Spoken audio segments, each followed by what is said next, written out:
Meu nome é Dilnara Titara, para quem não me conhece ainda, eu sou Relações Públicas do Grupo Eletrolar e eu tenho a honra de subir a este palco essa noite, neste primeiro dia deste grande evento que é a Eletrolar Show, na sua 17ª edição. Este grande evento que comemorou a venda sold out. E esta noite, exclusivamente, a gente comemora os 50 anos da relação comercial entre Brasil e China. Claro, eu não poderia deixar de convidar ao palco este idealizador, este homem, o presidente do Grupo Eletrolar, que vem agradecer a presença de todos neste grande evento, o senhor Carlos Clur. Obrigado. Boa noite a todos. Muito obrigado pela presença. Hoje estamos muito contentes, mais uma edição, reunindo a indústria, ao varejo e a empresas de todo o mundo, mas especialmente da China. Estamos tendo uma participação com empresas que vêm com produtos finais e com componentes para fortalecer as indústrias e essa indústria de eletroeletrônicos que é tão forte no mundo inteiro, sempre com lançamentos de produtos. Hoje estamos para comemorar os 50 anos da relação diplomática, né, e comercial China-Brasil. Então, queria agradecer a todos os convidados. Nós estamos todo ano fazendo Eletrolar, mas próximo ano estamos lançando o evento em mercado do México, em mercado do Brasil e o mercado da Argentina. Então, a gente está consolidando um evento para integrar a América Latina e cada vez mais empresas se estão sumando a esta network internacional.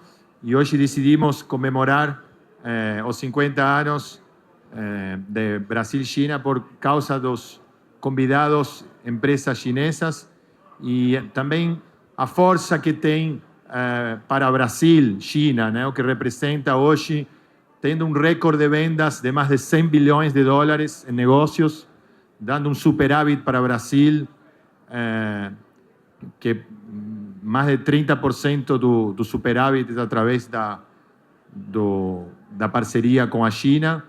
Então, é uma parceria muito positiva para Brasil, para ambos países, e nós estamos sendo parte, criando um cenário, né, para colocar empresários da China em contato com empresários do Brasil, indústrias. Vemos muito investimento no país e isso cria empregos no país e faz essa indústria cada vez mais forte. Então, quero agradecer. I want to say thank you so much for the Chinese friend, for the partnership. Some friends here, Panyo, Xie, and voy a dar a palabra para Dilnara, que vai apresentar o resto das pessoas. Muito obrigado a todos vocês.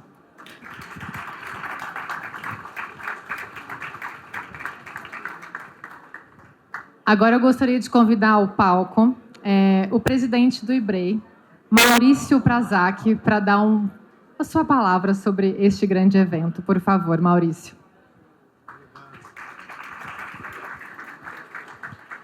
Obrigado. Me foi pedido para falar em inglês, so I'll speak in English from now on, in regard of all the international friends that are here. So, Ibrei is the Brazilian Institute for International Business Relations. We've been helping here the organization of the Eletrolar in all the international aspects of the fair, the business rounds that will happen during the fair. We invited many of our friends, international authorities that are here from many different countries that I can see here today. So welcome and glad to have you all here. And today is a special day. It's a very light event. We won't take long.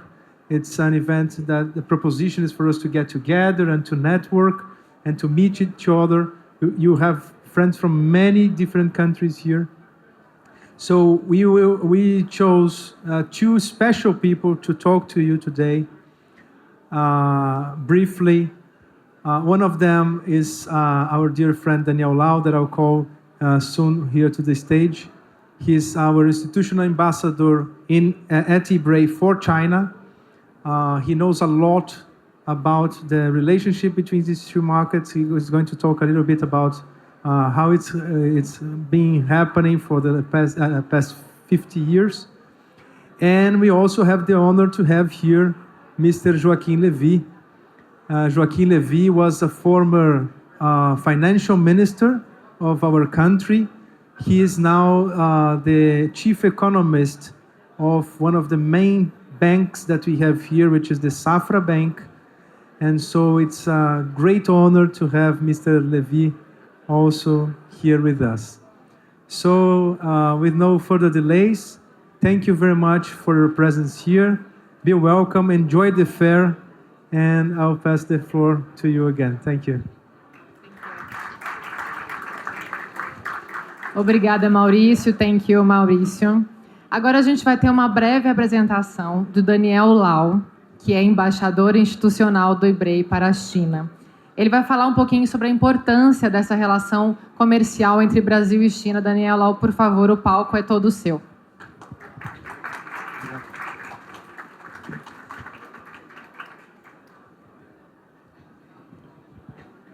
Well, good evening, everyone. Firstly, I would like to greet all authorities, colleagues, and friends present here. This year, 2024, marks the 50th anniversary of relations between the two countries. In May of this year, the Vice President of Brazil, Mr. Geraldo Alckmin, was present in China and opened the event. Remember that Brazil sees China as Brazil's strategic and preferred partner. And during the 50 years of Brazil-China diplomatic relations, it was especially in the last 2 decades that the Brazil and China economic relationship reached new rates. Bilateral trade jumped from $56 billion in 2003 to over $175 billion in 2023. The result is that since 2009, China has been the main destination for Brazilian exports and Brazil's main commercial partner. Last year, 2023, Brazil's trade surplus with China was $51 billion, more than half of the $98 billion of total surplus that Brazil recorded last year. Still in 2023, the trade flow between the two countries reached $157 billion, with Brazilian exports to China reaching $104 billion and imports of $53 billion. And between 2007 and 2022, Brazil was the 4th main destination of Chinese investments.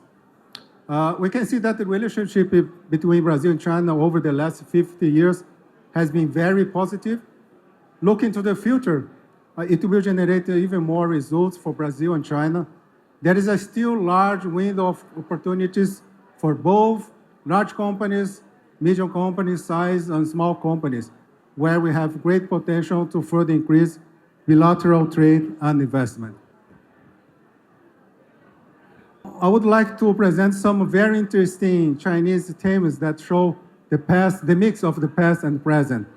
First, the 4 great inventions of ancient China: the printing, the gunpowder, and compass. These were the 4 great inventions from ancient China. But we have more. In fact, there is dozens of other inventions that were also Chinese. Now you can see the kite, the alcohol, the accompaniments, the silk, tea, abacus, noodles. So many things that we use or consume nowadays came from China. It was discovered by China, was made by China.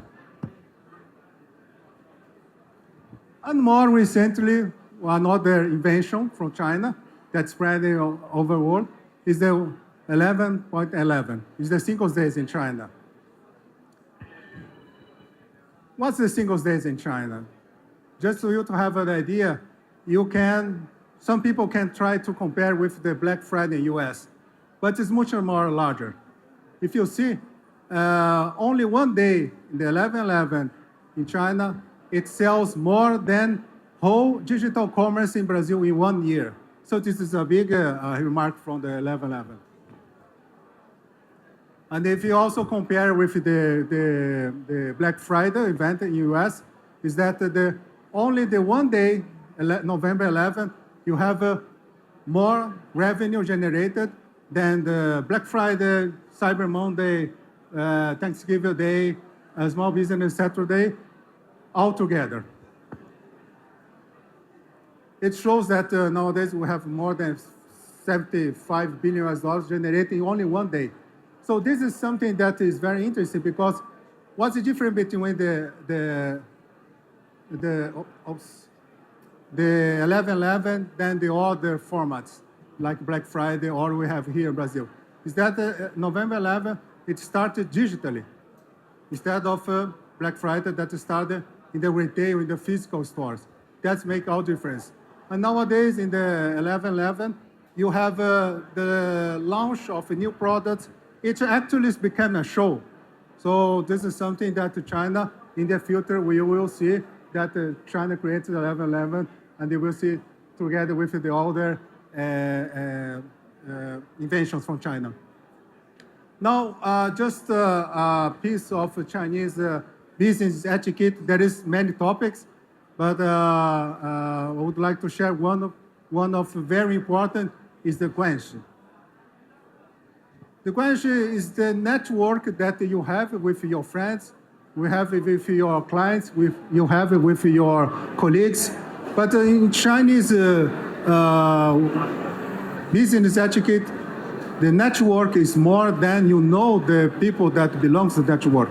It's to also to take care of your network, to worry about each one of the person, the people that belongs to your network. That's make all the difference. And today, I think in the electoral law, you have a lot of opportunities to build new connections, to start a new connection, and reinforce the strength of your current network with visiting friends here or the new friends in the stands, in the booths. So I would like to share with you just a very quick to-do. So list your number of people that you know here in Brazil and also in China, and I guarantee that you will have a surprise that you know more people that you can imagine. And my final suggestions for you is always to persevere, to be patient, create guanxi, relationships with friends and the new friends, learn more about Chinese culture, and the last one is to use the hands to count from 1 to 10. I think all my Chinese colleagues, they know it very well, but for all other people that don't know how to count from 1 to 10, I would like to ask your participation on that. So please stand up and let's count. 1 to 5 is very simple, right? 1, 2, 3, 4, 5. Raise your hands, please. Raise your hands. Yeah, thank you very much.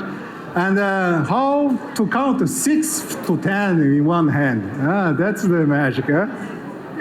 Now that's the 6. Come on, everybody. Raise your hands. 6, 7, 8, 9, and 10. Well, thank you very much. Hope you enjoy it.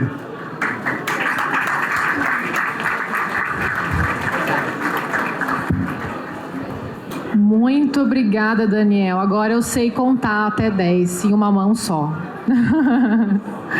Agora eu convido ao palco, para continuar com as apresentações, Joaquim Levy, economista-chefe do Banco Safra, que trará um panorama econômico do Brasil para 2025.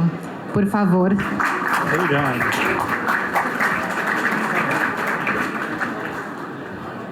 Hi, it's a great pleasure to be here. It's really amazing, the size, the intensity of this exposition, this exhibition. It's really a big fair.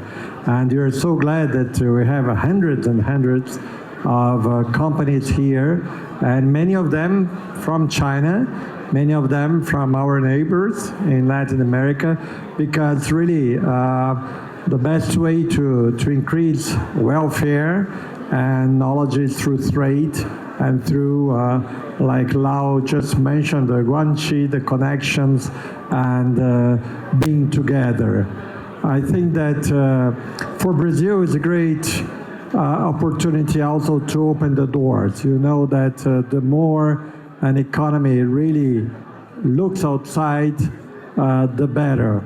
And interestingly enough, today, President Lula was celebrating the increase of our exports to one of our partners. And he was saying that there is no miracle for growth and for achieving results. It's really a lot of work, and also that you have, say, predictability, and people can trust you. And I think this is really the main messages that Brazilians in general want to convey to their partners. Well, talking about the economy in Brazil, I think we're doing fine. Inflation is coming down, continues to come down. We're getting good news, even with, some climate events in the south and other things. We see our GDP growing. I believe, and we've been saying that at Safra, where I do work, we've been saying for a long time that we're going to grow close to 2.5% this year. It's not a stellar number, but it's a number that can provide a steady growth, can help us to get our fiscal accounts in order and get jobs for people. Our labor market is doing pretty well. Unemployment is one of its lowest levels for many years. And what is remarkable is that we're doing that without any excessive pressure in wages or things that will reduce the profitability of companies or will dissuade them to continue to invest.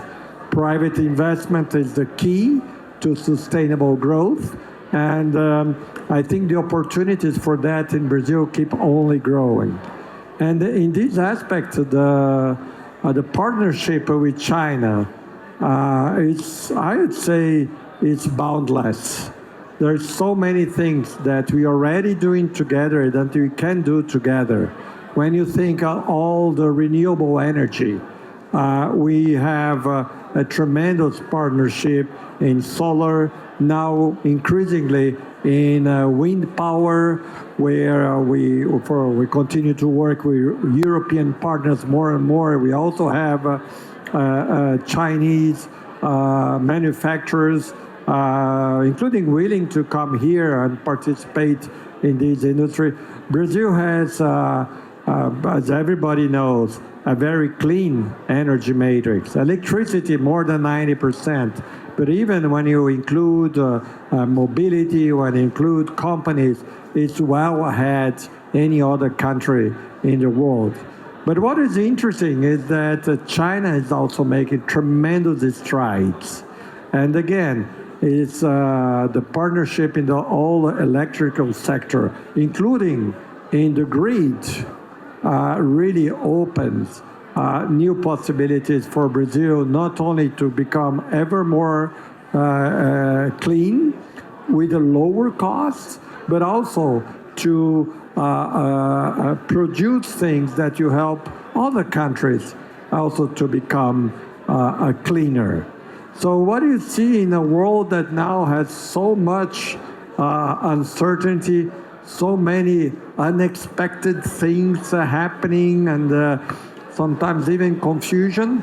We do see in Brazil the strength of democracy, of a government that really involves everybody, parties that can have different views and different things, but can work together. It's often, it's totally amazing. We are passing a major tax reform that you have impact on the business of everybody who is here.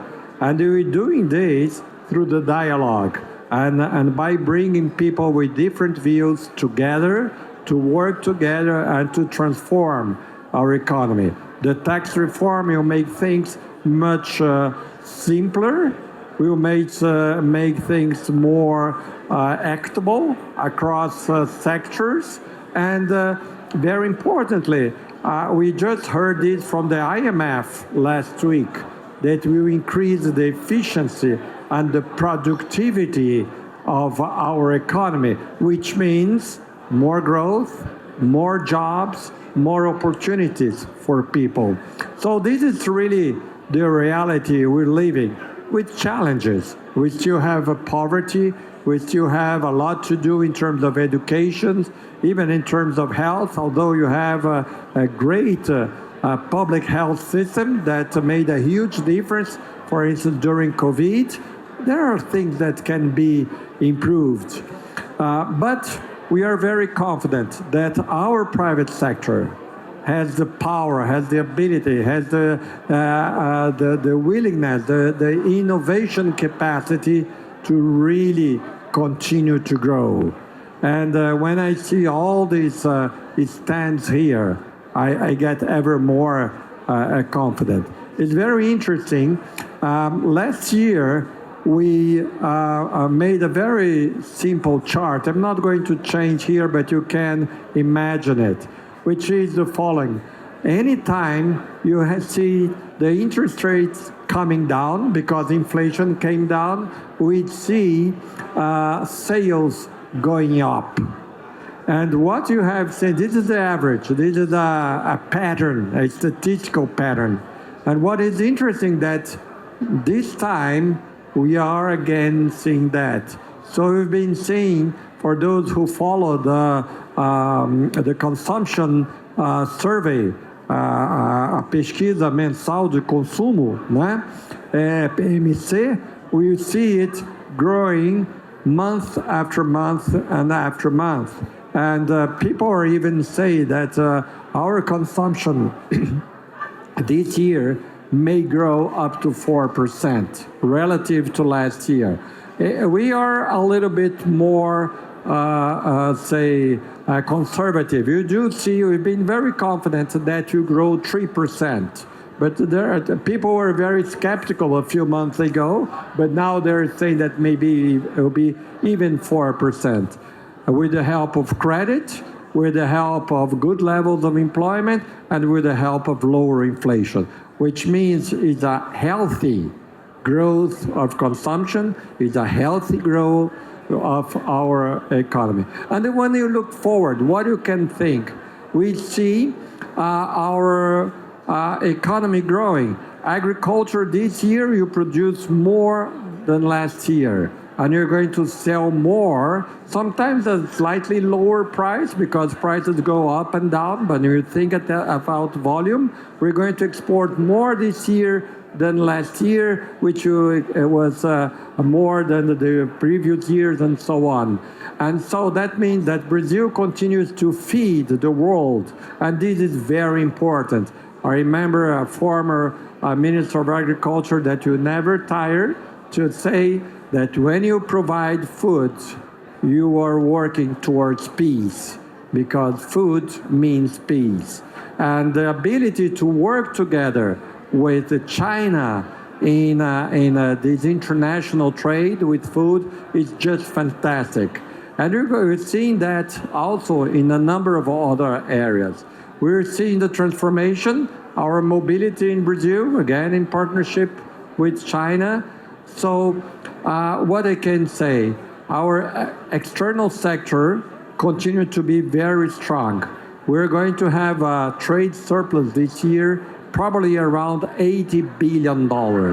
But the beauty is that we're going to have this trade surplus with more imports. We're getting new things, directly, indirectly, but with more opportunity for people to have a broader choice, better quality, more modern things. We are talking, and we say how artificial intelligence is transforming the way people live their daily life, because you have that on board of more and more products.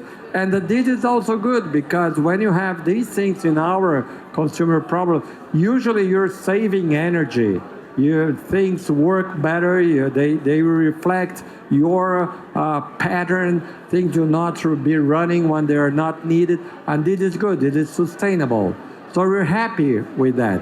So Brazil is going to continue to increase its trade, including in oil. Oil is having a very important role. We know that you continue to have demand also for oil, with the agriculture, with minerals, including strategic minerals. Brazil is the fourth largest country in terms of reserves of all sorts of strategic minerals for the new industry.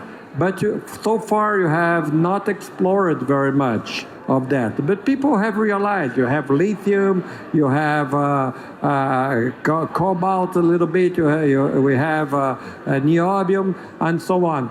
So there is a strong work in the government to open this market also, not only to mine, but to process, to transform this in batteries, and so on and so forth. So this is why I was saying before that the possibilities of Brazil, when it has this strong partnership, are really boundless. And we really want to work together. It was mentioned, Mr. Lau mentioned that we are celebrating 50 years of relationship with China.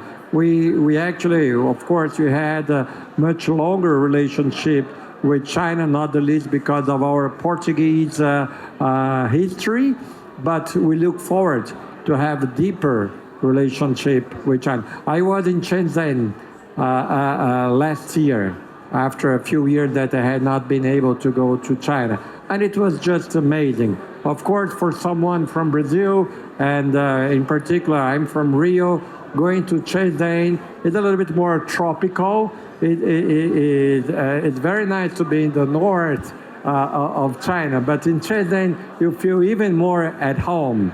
And then you see everything that has been built there. We think what you had 50 years or even 40 years ago, and how much was accomplished. And you have really to recognize that this was the result of planning, of hard work, of innovation. And we want to be part of this history. So my message is very simple. We are living a good moment in Brazil. Brazil continued to make its strides. We make the reforms that you need, sometimes not at the speed that you like, but you continue to move forward. And you have only to benefit when you have strong ties with partners that also like to look at the long term and are really engaged in improving the welfare of its own people, but also of the world. And I think this summarizes our partnership with China. So let's continue to work together. Let's continue to keep growing, having more jobs, low inflation, bigger trade, and really having more health, happiness, and like was mentioned, good relationships with everybody, because ultimately that's life, being happy and being around friends. Thank you so much.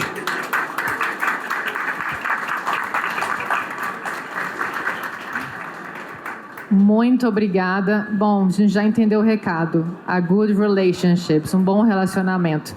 E antes da gente continuar para fazer um bom relacionamento e um networking nesta noite, eu peço que todos voltem ao palco só para a gente tirar uma foto oficial, por gentileza.